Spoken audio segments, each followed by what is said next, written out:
கர்த்தருக்கே மகிமை உண்டாகட்டும். நமது நம்பிக்கை ஒளி ஊழிய வாயிலாக உங்களோடு பேச தேவன் அருளிய இந்த நல் வாய்ப்புக்காக நன்றி உள்ளனாயிருக்கிறேன். இந்த நாளிலே நாம் தியானிக்கக்கூடிய வேத பகுதியினுடைய தலைப்பு, இனிமேலும் நான் ஏந்துவேன். ஏசாயா 46 அதிகாரம் 3-4 வசனத்திலே வாசிக்கிறோம். தாயின் வயிற்றில் தோன்றின முதல் உங்களை ஏந்தி, தாயின் கற்பத்தில் உற்பத்தியானது முதல் உங்களை தாங்கினேன். நான் அப்படி செய்து வந்தேன், இனிமேலும் நான் ஏந்துவேன், சுமப்பேன், தப்புவிப்பேன் என்று கர்த்தர் உரைக்கிறார்.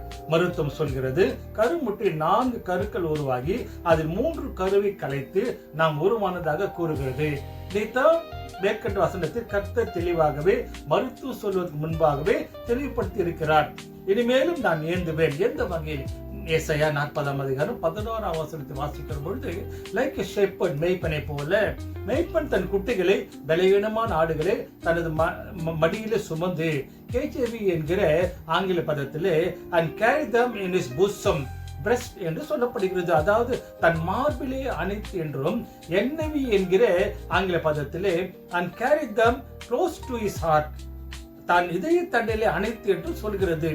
மேய்ப்பர்கள் இப்படியாக தங்கள் மந்தையினை பாதுகாப்பாக மேய்ப்பார்கள் என்று வேதம் கூறுகிறது. நடைமுறையில் இப்படித்தான் செயல்படுகிறார்கள். நம் ஆதி தகப்பன் ஆபேல் முதல் அனைவரின் தொழில் ஆஸ்தி இந்த ஆட்டு மந்தைகள் தான். ஆபிரகாம் மற்றும் லோத்தின் ஆஸ்தி மிகுதியா இருந்தபடியினால் அவர்கள் ஒருமித்து வாசம் பண்ண ஏதுவில்லாது போயிட்டு என்று வேதத்திலே நாம் வாசிக்கிறோம். பிரியமானங்களே, மோசே மீதியான் தேசத்தில் தன் மாமனாரின் ஆடுகள் ஏறக்குறைய 40 வருடங்கள் மேய்த்து வந்தார். அப்படிப்பட்ட சூழ்நிலையில் தான் ஒரே பர்வதத்தில் தேவன் தோன்றி மோசேயை அழைத்தார். இஸ்ரவேல் மக்களை எகிப்தின் அடிமைத்தனத்திலிருந்து பாலும் தேனும் ஓடும் கானான் தேசத்துக்கு அழைத்து செல்ல ரட்சகனாக. அப்போஸ்தலர் 7:22 வாசிக்கிறோம், மோசே எகிப்தினுடைய சகல சாஸ்திரங்களிலும் கற்பிக்கப்பட்டு வாக்கிலும் செய்கையிலும் வல்லவனானான். பார்வோன் மண்ணிலே அவன் 40 வருடங்கள் வளர்ந்த பொழுது.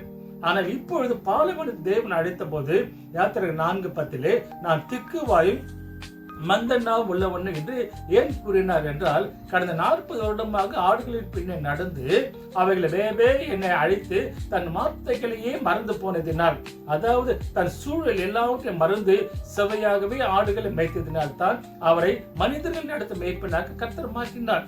ஏறக்குறைய 40 வருடங்கள் அதே வனாந்தரத்தில் பல போராட்டங்கள் மத்தியிலும் அத்தனை லட்சம் மக்களை, அதாவது யாத்திரை 13:27 வாசிக்கப்பட்டு செவ்வையாகவே அத்தனை லட்சம் மக்களை அவர் வழி நடத்தினார்.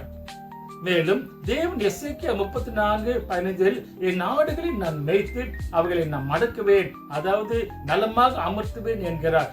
ஆண்டவரே நான் மேய்ப்பன் என்று நம்ம இங்கே நம்மை மந்தை என்று நம்மை அழைக்கிறார். பிரியமானவர்களே, ஆகவே எண்ணத்தை உண்போம், எண்ணத்தை உடுத்துவோம் என்ற கவலை விடுத்து மத்தேயு 6:33 படி முதலாவது நம் மெய்ப்பனையும் அவருடைய வழி நடத்துதலை உணர்ந்து அவர் அண்டையிலே நம்மை முழுதுமாக ஒப்பிட்டு என் மெய்ப்பர் என்னை நடத்துவார் என்று விசுவாசிப்போமாக.